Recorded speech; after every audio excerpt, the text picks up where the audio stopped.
Hello everybody, Ben Rogers here, the Raptors Digest. Riker, flashing that merch, but it's trade season, so news has been flying around left, right, and center, so let's just play that clip to start it off.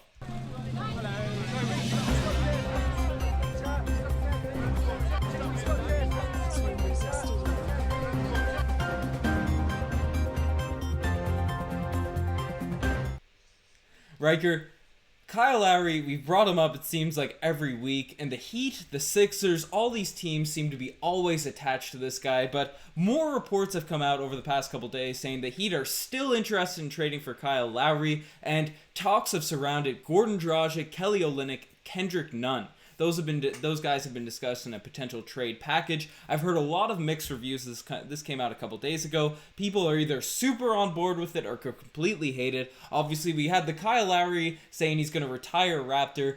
You could interpret those comments however you may will. I'm sure we will in this podcast. But what are your initial thoughts on this, Riker?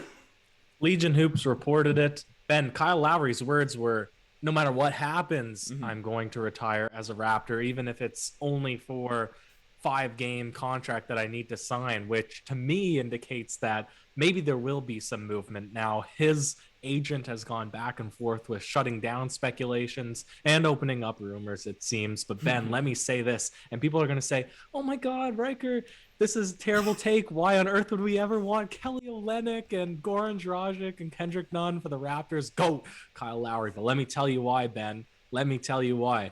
3-point shooting. A certified, legitimate scoring veteran point guard off the bench, and a young asset in Kendrick Nunn, whom we can maybe replace Terrence Davis with, who's been dreadfully inconsistent this year. Plus, and I've heard a ton of times that this package would also include a second-round pick for the Toronto Raptors, and we know what the G League likes. We know what those Raptor 905 can do with talent, Ben. Yeah, it's a interesting situation. Obviously, Kelly Olynyk, just to break down the guys that would have been discussed and potentially coming back for the Toronto Raptors. Kelly Olynyk, he's Canadian, he's a 3-point specialist. He's a guy that's had very high highs in his career as a role player and very low lows. There's points where you think, how is this guy even on the court with his defensive struggles? But then he comes out in the finals and gives really good minutes for the Miami Heat. He's also had that infamous Game 7 when he was on the Celtics where he just completely torched the Washington Wizards. So he's shown to be a playoff performer, even though he has the archetype of a guy that seems to be a dinosaur, even though he shoots threes, but in terms of guarding the pick and roll and on the defensive end, a dinosaur in that sense. So Kelly Olynyk, he'd be a weird guy to bring back, but we'll discuss him and compare him to Baines later on. Kendrick Nunn, he's a third year, I think he's a second-year player now, but he's older than a lot of people expect. I believe he's 25, 26, so he's older for a second-year player, but still had a tremendous rookie season for the Miami Heat last year. Has been up and down, struggled in the bubble, and struggled at the beginning of this year, but then when Dragic went down with injury, he played really well for the Miami Heat, and obviously Goran Dragic, he's surprisingly underrated at this point in his career, being an older player, but still gives really strong minutes. He's a huge reason why the Miami Heat made that finals run last year. He's not Kyle Lowry, but I think he'd be an underrated asset to bring back. So it's a decent haul of players, but when you're talking about Kyle Lowry, the Raptors GOAT, I don't know if it's the ideal return for a player such as his caliber. It's not necessarily a group of players that you're going to build around. But Ben, let me say this. Right now, the Raptors are in a lose now situation. They're not in a win now situation. They look like they might as well start fading for Cade, as our comment section loves to say. And let me just give some points as to why this trade could make sense. And I get it. You'd want younger pieces.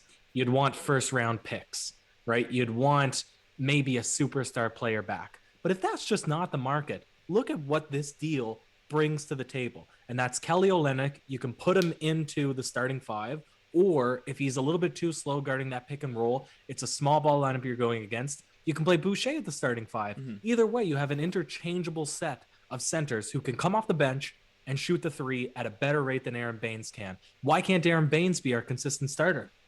Because he's he just can't do enough. He can't spread the floor. He can't really score in the paint consistently enough. But there's certain matchups that favor Aaron Baines, right? But now you have two bigs that can stretch the floor, so you can start them on a given night and play Aaron Baines on the evenings where it's suitable to him, when you're playing against Milwaukee, when you're playing against Philadelphia. Now, again, you lose Kyle Lowry, but you can slip Fred VanVleet into the natural 1 spot, Fred to the natural 2, OG to the natural 3, Pascal to the natural 4.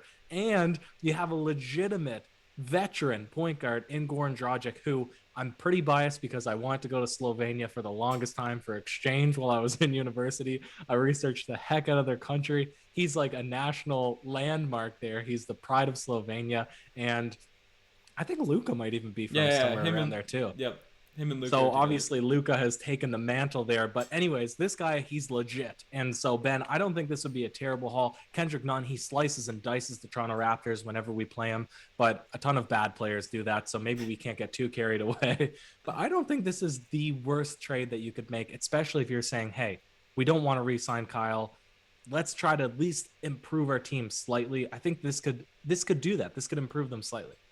See, I do this if Kyle Lowry looks to be moved. And we're going to bring up all of the reports we've heard over the past couple of weeks in this pod, just because there's been a lot of stuff out there. And people get frustrated. In the last video, someone mentioned that we're trying to move Kyle Lowry. I think you and I have been on the side in every single video we put out. Don't trade the guy unless he wants to be traded or he says he's leaving or something like that. So I don't know where that narrative. We just report on the news, and there's news. We threw it up on the screen. But yeah, if Kyle Lowry moves, I don't think this is a bad return. If we're looking at the Miami Heat, I'll talk about potential other packages later, but if we're looking at the Heat and their sort of squad and these sorts of things, are they a contender? They struggled to start off the year, but they definitely, especially after the rut we've been in the past couple weeks, they've pushed themselves ahead of us currently in the standings, and maybe Kyle Lowry would want to be moved there. Brian Windhorst did come out about a week ago and say that Kyle Lowry, it's not off the table. He could definitely be moved. That's what Windy said. But he's more so at that point in a position where he'd like to see the Raptors maybe put pieces around him and get the team structured to where they could actually compete. Because obviously he is a Toronto Raptor at heart, but he doesn't want to be wasting seasons. As you mentioned, we're in lose now mode, and it's going to be interesting to see how much of a hole we dig ourselves in before the trade deadline. But Ryker, the one thing I don't like about this deal is, yes, Goran Dragic's a really nice player, and I don't mind him in return, because Dragic and Olynyk, their money would really have to be in a deal with the Miami Heat to make it work. But Kendrick Nunn, Nick Nurse came out at the start of the year and said, we have too many small guards to throw out there and just run around, because Fred and Lowry are obviously at another level. But Kendrick Nunn, he plays a similar style as Terrence Davis. We have Malachi Flynn off the bench. We have Matt Thomas, who's also looks like a smaller guy out there because he can't do much in terms of finishing around the rim, so he acts as though he's a smaller guy. Norman Powell's only 6'3", so there's a lot of those guys that play the similar style of Kendrick Nunn, and if Dragic has to be in the deal, instead of going after Nunn, who's also older for a young player, so to speak, a second-year guy, I'd rather get a guy like Precious Achiuwa to really be a game-changing athletic center to come off the bench and be a fiery young guy. I don't know. If we're going to make this deal and the young asset we're getting back is Kendrick Nunn, I'd much rather see a Duncan Robinson or more realistically a Precious Achiuwa. Well, here's the thing. The Raptors are never accepting that trade, and that's why this trade really doesn't make sense. I'm trying to make an argument for it, but really it doesn't make sense because you're giving away Kyle Lowry for the Heat's 3 worst players, really. I mean, Goran Dragic is not bad, but he's expendable to them just based on the other guys. The players that they don't want to move, Tyler Hero, Duncan Robinson, Precious Achiuwa, Bam. Like, obviously, they just re-signed Bam. But everybody said in the comment section the last time we bring it up, if you had Achiuwa included in that deal, well, why would they trade away Olynyk? Why would they trade away 2 of their bigs? Why would we even want Olynyk if Achiuwa was included in that? Because realistically, he'd come and probably become our starting center right away. So there's a lot better packages out there involving Miami Heat players that we would want if we were putting Lowry on the block to Miami. But why would they trade for him? It's the same as we brought up in the narrative if Tristan Thompson's on the block. Yeah, there's some good trades that you'd want players incoming from Boston, but you wouldn't be willing to compromise guys that would make them better because the potential is there that we play them come playoff time. And I think it's the exact same thing. We're all there in the mix, Ben. We're all mid-market or mid-tier. Yeah. Mid-East, yeah, Eastern Conference. So I don't see anything like this happening. I wanted to entertain it, but Ben, you said you have maybe some other trade scenarios. What do Well, they include? the Precious Achua was the big one, the big name I'd said I'd be interested in getting back if this deal were to happen. But I'm in agreement with you, and I'm stating it, I'm reiterating it. If someone's in the comment section roasting us for reporting on Kyle Lowry reports, go at them because they probably didn't make it this far. But we don't want to trade Kyle Lowry unless he asks to be moved. Obviously, unless you're getting a star player, star caliber younger guy back, or a bunch of picks. So this is a deal that I'm not really interested in. Achua would be the young guy I'd really like to see. Duncan Robinson, he's a player that, again, similar to Kendrick Nunn, an older young player in the league. He's around the same age, 26, 27, just for a third-year guy. Would you be more enticed if he was a part of the deal, Riker? Oh, yeah, absolutely. I've been saying this. I would love to include Duncan Robinson into a trade package because unlike Matt Thomas, he's confident. He is confident to shoot the three-pointer. He has a little bit better height, and he played that entire series as a starter on that deep playoff run last year. And he was so solid on defense. He was super solid. So he came through Milwaukee. He played in that final series against Los Angeles. So even though he's relatively new to the NBA, he seems like he's at least tested. Now, this season, people seem like, similar to Pascal Siakam, they have him on the radar. So they're not giving him those open shots. They're chasing him off of off-ball screens. So he's not nearly as efficient as he was last year when 80+% of his shots were from three-point land, and he converted at an extremely high clip. You wouldn't be getting that guy in return, especially because the Raptors are infamous for shooting a lot of threes, and really teams have it figured out. So I don't know if that's the solution. Miami is not my favorite trade partner unless maybe there's a third team coming in, but that's my quote of the season, Ben, is maybe we could include a third team in Who is this third team, Riker? You've mentioned it on every pod. Who is it the Magic? Is it the Kings? Is it the Knicks? Who do you feel like Masai Ujiri can fleece? None of the above. And Ben, where's my sweater? It's upstairs. Oh no, I can't flash the OGs. It's Dallas, Ben. It's Dallas for Tingus Pingus for Zingus.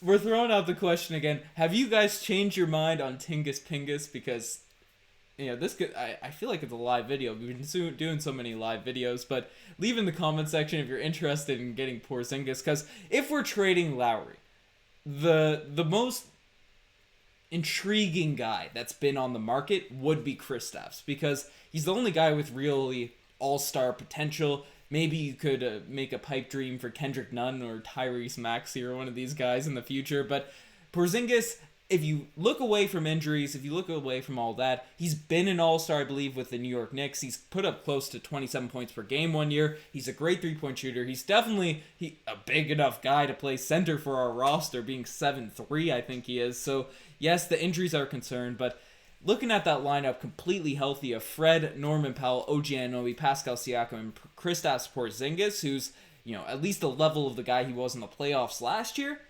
that's a team I could see making a run in the Eastern Conference. And, that middle of the pack, even though we're down below, and we haven't made a full video on it because we don't think we're really at that point yet, but people keep questioning whether we have to make a decision right now, whether to tank or whether to go all out for it. And this is not the time to do it when your whole starting unit has been missing for the past two weeks. We're still not that far out of the middle of the Eastern Conference playoff picture, so it's a situation where, I think we just gotta chill, see what happens. If we lose to the Pistons tomorrow night, then there might be more concern, especially where all the guys are coming back, but give it a week. Let's see where we're at. See where we're at around the trade deadline, and then we'll see if we should move Kyle Lowry, if we should make a blockbuster deal. I agree with your assessment. It shocks me that people are so low on Kristaps Porzingis, just to really close the point on him. Oh, he's a locker room disruption, as if we haven't had basket cases on the Toronto Raptors. He listed them as one of the top destinations. Who does that? When you're calling for a trade from the New York Knicks and you list one of the three teams you want to go to as the Toronto Raptors, you need to cherish this player, because that only happens once in a lifetime, once in a blue moon. He has superstar, or at least consistent all-star potential. Yeah, injuries are a bit of an issue, but you'd be getting him on a 4-year. Anyways, he's not even in speculation for the Raptors, so we don't need to go too much into detail. But Ben, the guys are back. They're coming back. They've been cleared to practice. I don't know if they're cleared to play against the Pistons. And if they lose that game, the fade for Caders, we might as well throw a parade for the fade for Cade. My rhyming is crazy. But Ben, if you can't beat the Pistons,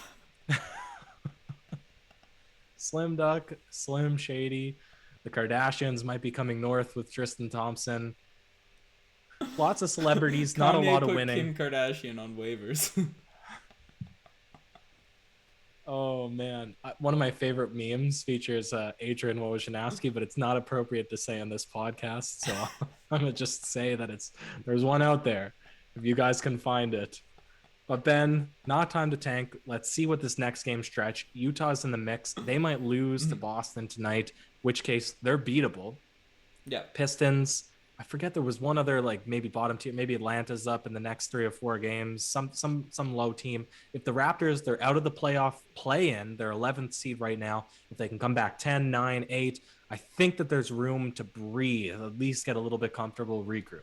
Yeah, most definitely. So stay tuned to the Raptors Digest. Didn't plug it earlier, but we're on the road to 20,000 subscribers. Plugged in at the end. Riker and I are going to play a game of one-on-one on YouTube. Throw it up if we get to 20k subscribers before Riker leaves Newfoundland. So it's got to happen quick. Tell your friends.